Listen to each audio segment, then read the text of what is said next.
अचानक पता चला कि घर की मेड छुट्टी पर है। फिर असल इम्तिहान शुरू होता है।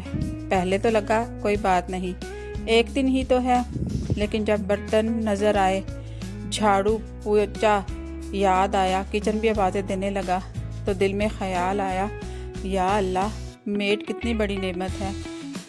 ऐ जी हुण मैं आटा गुन के रखा है, तो जदों कोई अद्धा घंटा गुजर जाएगा ना 8 बजे नाल, तो फिर असी रोटियां पकावांगे, नाश्ता तैयार करांगे।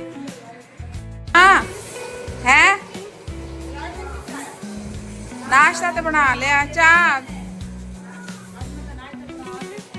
चाह तो दस है चाह। ਇਹ ਦੁੱਧ ਜਿਹੜਾ ਗਟਵੀ ਵਾਲਾ, ਇਹ 5 ਬੰਦਿਆਂ ਦੀ ਚਾਹ ਤੇ ਬਥੇਰਾ ਹੋਏਗਾ। ਉਤੋਂ ਮੱਗੇ ਵੀ ਨਾ ਐਡੇ ਐਡੇ ਵੱਡੇ ਨੇ। ਕਿਉਂ ਇਹ ਚਾਹ ਬਥੇਰੀ ਹੋਏਗੀ। ਇਹ 3 ਮੱਗੇ ਤੇ ਆ ਇੱਕ ਛੋਟਾ ਮੱਗਾ, ਇਹ ਬਥੇਰੇ ਹੋਣਗੇ। ਮੇਰੀ ਭੈਣ ਨੇ ਆਰਡਰ ਦਿੱਤਾ ਚਾਹ ਬਣਾ ਲੈ, ਵੱਡੀ ਗਟਵੀ ਦੇ ਵਿੱਚ ਦੁੱਧ ਪਾ ਲੈ, ਤੇ ਉਹ ਦੁੱਧ ਮੈਨੂੰ ਲੱਗਦਾ ਪਿਆ ਸੀ ਥੋੜਾ, ਤੇ ਮੈਂ ਢੇਰ ਵਿੱਚ ਪਾਣੀ ਵੀ ਪਾ ਦਿੱਤਾ। ਮੈਨੂੰ ਤਾਂ ਐਡਾ ਹਾਸਾ ਆਉਂਦਾ। ਮੇਰੀ ਭੈਣ ਨੂੰ ਆਖਾਂ ਨਾ ਮੇਰੀ ਬਾਂਹ 'ਚ ਦਰਦ ਹੁੰਦੀ ਪਈ ਹੈ, ਤੇ ਆਖੇਗੀ ਇਹ ਮੋਟਾਪਾ ਹੈ, ਬਹੁਤ ਜ਼ਿਆਦਾ ਤੈਨੂੰ ਮੋਟਾਪਾ ਹੈ, ਨਾਲ ਕੰਮ ਵੀ ਕਰਵਾਈ ਜਾਏਗੀ। ਮੈਨੂੰ ਇਹ ਦੱਸੋ ਕਿ ਮੋਟਾਪੇ ਦੀ ਵਜ੍ਹਾ ਤੋਂ ਦਰਦ ਹੁੰਦੀ ਹੈ ਬਾਹਾਂ 'ਚ। ਐਡੀਆਂ ਵਜ਼ਨ ਹੀ ਇਹਨਾਂ ਦੀਆਂ ਮੰਜੀਆਂ ਚੁੱਕ ਚੁੱਕ ਕੇ, ਤੇ ਮੇਰੇ ਬਾਹਾਂ 'ਚ ਦਰਦ ਸ਼ੁਰੂ ਹੋ ਗਈ। ਕੰਮ ਕਰਵਾਉਂਦੇ ਨੇ ਸਾਰੀ ਦਿਹਾੜੀ, ਤੇ ਮੇਰਾ ਆਖਾਂ ਨਾ ਇੱਥੇ ਮੈਨੂੰ ਦਰਦ ਹੈ, ਇੱਥੇ ਮੈਨੂੰ ਦਰਦ, ਤੇ ਕਹੇਗੀ ਆਪਣਾ ਮੋਟਾਪਾ ਵੇਖਿਆ ਹੀ। ਲੈ ਦੱਸੋ, ਮੋਟਾਪੇ ਨਾਲ ਬਾਹਾਂ 'ਚ ਪੀੜ ਹੋਣੀ ਹੈ ਕਿ ਕੰਮ ਕਰ ਕਰਕੇ। ਤੇ ਮੈਨੂੰ ਨਾ ਦੁੱਧ ਚਾਹ 'ਚ ਥੋੜਾ ਲੱਗਦਾ ਪਿਆ ਸੀ, ਤੇ ਫਿਰ ਮੈਂ ਕਿਹਾ ਥੋੜਾ ਜਿਹਾ ਹੋਰ ਪਾ ਲੈਂਦੀ ਆ। ਤੇ ਸੰਗੜੀਆਂ ਚਾਹਾਂ ਪੀਣ ਦੀ ਆਦਤ ਸਾਡੀ ਮਾਂ ਨੇ ਸਾਨੂੰ ਆਦਤ ਪਾਈ ਹੋਈ ਹੈ। ਫਿਰ ਕੀ ਕਰੀਏ, ਪਤਲੀਆਂ ਚਾਹਾਂ ਸਾਡੇ ਕੋਲੋਂ ਨਹੀਂ ਪੀਣ ਹੁੰਦੀਆਂ। ਇੰਨਾ ਸਾਰਾ ਕੁਝ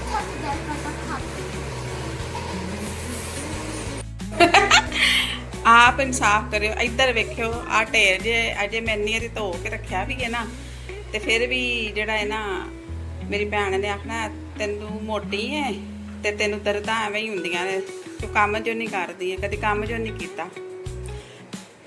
ਦੇਖੋ ਆ ਸਾਰੇ ਮੈਂ ਧੋਣੇ ਨੇ ਹੈ। ਇਸ ਤੋਂ ਧੋਣ ਤੋਂ ਬਾਅਦ ਵੀ ਜੇ ਮੈਂ ਆਖਾਂ ਨਾ ਮੇਰੀ ਬਾਂਹ 'ਚ ਦਰਦ ਹੁੰਦੀ ਪਈ ਹੈ, ਤੇ ਮੇਰੀ ਭੈਣ ਨੇ ਆਖਣਾ ਕਦੀ ਕੰਮ ਜੋ ਨਹੀਂ ਕੀਤਾ। ਅੱਗੋਂ ਫਿਰ ਇਹ ਗੱਲਾਂ ਲੱਭਦੀਆਂ ਜੇ, ਕੰਮ ਵੀ ਕਰਵਾਣੇ ਤੇ ਨਾਲ ਫਿਰ ਆਖਣਾ ਤੂੰ ਕੰਮ ਨਹੀਂ ਕਰਦੀ, ਤੇ ਤੇਰੇ ਜਦੋਂ ਕੰਮ ਕਰੀਏ ਤੇ ਤਾਂ ਫਿਰ ਜਿਹੜੀ ਹੈ ਨਾ ਆਦਤ ਹੋ ਜਾਂਦੀ। ਤੈਨੂੰ ਆਦਤ ਜੋ ਨਹੀਂ ਹੈ, ਤੇ ਦਰਦਾਂ ਤਾਂ ਤੈਨੂੰ ਫਿਰ ਐਵੇਂ ਹੀ ਹੋਣੀਆਂ ਹੀ ਨੇ, ਕਦੀ ਬਾਂਹ 'ਚ ਤੇ ਕਦੀ ਲੱਤ 'ਚ।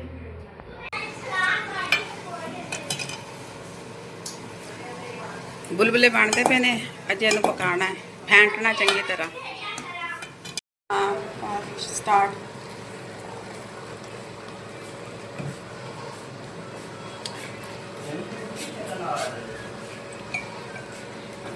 चल बस मैं तेनू दिता सी सूट, ते मैं तेरे को वापस मंगदी पई आ, तू मैनू दे छड्ड। जिन्हें इन्हू आंदा ही नहीं कख भी ना, लिखना ना पढ़ना। आपसे ज्यादा आता है। हाँ मेरे से ज्यादा आता है, हर टाइम लड़ाइयाँ करती रहती है चड़ेल। जिन्हें इन्हू आंदा ही नहीं कख भी ना, लिखना ना पढ़ना। आपसे ज्यादा आता है। हाँ मेरे से ज्यादा आता है, हर टाइम लड़ाइयाँ करती रहती है चड़ेल। थल्लों किवें चुकोगे, साडे कोल ते उड़ना नहीं हुंदा, सानू पढ़ाणगे। चलो जी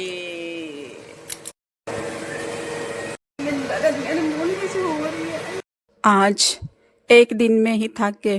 सोचे जो लोग रोज़ाना ये सब करते हैं वो कितनी मेहनत करते होंगे, ज़रा सोचिएगा ज़रूर।